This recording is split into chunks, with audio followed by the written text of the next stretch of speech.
lawyer by trade, politician by choice, philanthropist and businessman, Ronald Arculli is a Hong Kong stalwart.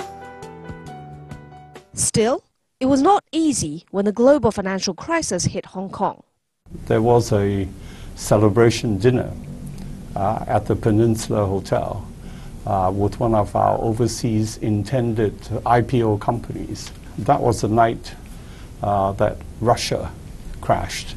And all of a sudden at about 9 o'clock in the evening, the entire dining room went completely dead quiet. And then everybody got on their cell phone.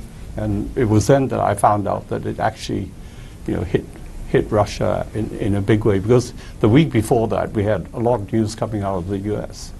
In that sense, the robustness, of the market was, clearly something that we needed to be mindful of. Having been in Hong Kong business for decades, Arculli has seen the Hong Kong market come out stronger out of each crisis. I think the biggest change probably took place in the late 60s, early 70s. From one stock exchange, there was an addition of 3, and then ultimately, Black Monday in '87, October, we were unfortunate to have a result where we closed stock exchanges for 2 or 3 days, and that, of course, brought about a very detailed examination of the situation by the government, proposal, to reform the exchanges, etc., and all that. So that was quite a challenging period. In the midst of that, don't forget that the talks about resumption of sovereignty over Hong Kong between the British government and Chinese governments, started in '82 and was going right through, to the early '90s before the Basic Law was passed. Arculli left the exchange in 2012, but continues to be on the board of a number of Hong Kong-listed companies, and he sees greater things to come. Probably the most traditional or financial centers in the whole of Asia.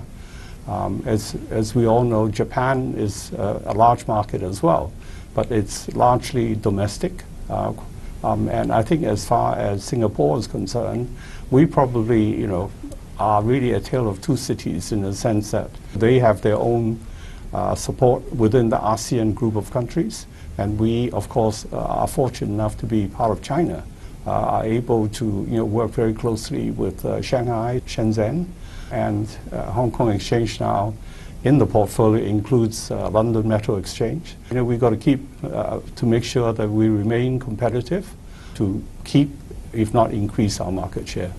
Your influence spans spheres going from law and politics to art and sports. How well do you think you understand people who live in housing the size of coffins? Grew up in a place like Hong Kong, and Hong Kong has been home to my families for 150 years. You see the development from the public housing, the situation that we have today. I must say it's not one of our prouder. I'm very hopeful that under the new administration led by Carrie Lam, that we will find some out-of-the-box thinking to resolve these very challenging issues. Housing being one of them, education another, and then of course to drive those key policies, definitely need a very strong economy and opportunities for the young.